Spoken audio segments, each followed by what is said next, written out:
A pair of IRS whistleblowers testified today before the House Oversight Committee about alleged meddling in the Justice Department investigation of Hunter Biden.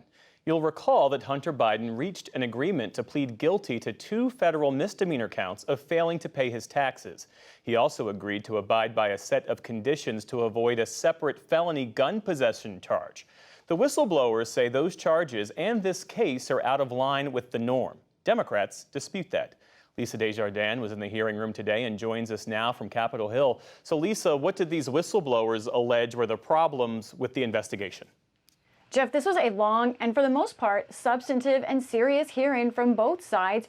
These were not just any IRS agents. These were 2 IRS investigators who were the chief 2 investigators in the Hunter Biden case.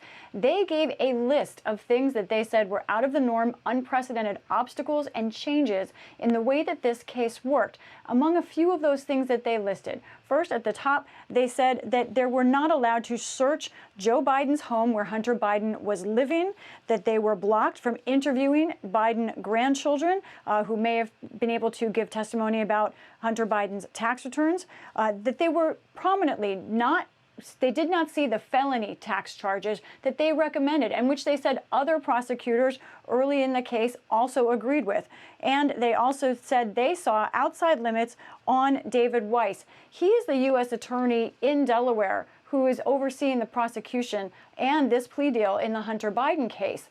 One of these 2 IRS whistleblowers, Joseph Ziegler, this was his first time talking in public today. He said he is a gay Democrat. He said this is not political, but he did, in fact, see signs that there was something stifling that prosecutor.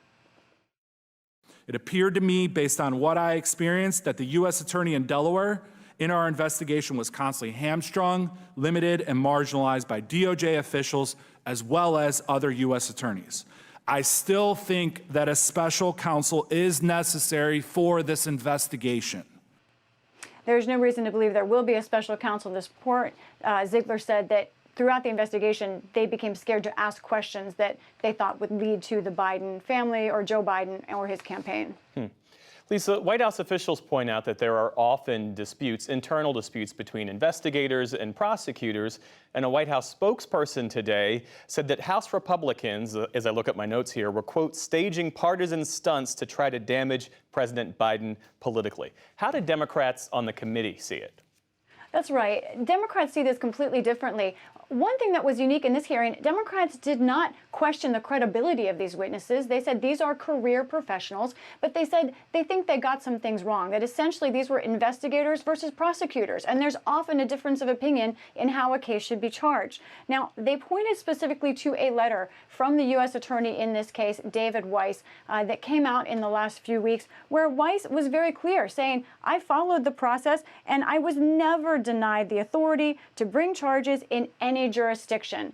The whistleblowers are saying that he told them otherwise. So there is a difference here over what he said. But right now, that prosecutor says, no, I was never denied any authority that I needed. Now, some other points that they make, they say that these plea deals often indicate charges that are graded down from the ideal prosecutor charges because Hunter Biden has pleaded guilty. They also said Joe Biden was neither president nor vice president for some of this investigation. Now, Jamie Raskin, the head Democrat on this committee, said overall, while Hunter Biden has admitted to doing wrong, and there is a lot to say about Hunter Biden, but nothing Republicans have shown has led anywhere near Joe Biden. One thing you will not hear today is any evidence of wrongdoing by President Joe Biden or his administration. Like every other try by our colleagues to concoct a scandal about President Biden, this one is a complete and total bust. Democrats also point out that prosecutor is a Trump appointee. So, Lisa, based on your reporting, where does this head next? Lots to say. There will be more hearings. We will see more reports from Republicans, especially on the House side. We also should be on the watch because Republicans now are trying to tie this to the Attorney General in this case, his past testimony about how this was handled. I asked Speaker McCarthy about this today, and he brought up the Attorney General saying perhaps this will lead down the road of questions strong enough to even impeach him. He's not going there yet, but he's raising that idea. One last thing, Jeff, Hunter Biden himself, that plea deal, the next hearing in that case is next week. The judge, of course, has to approve that deal for it to go through. Lisa Desjardins. Lisa, thanks as always. You're welcome.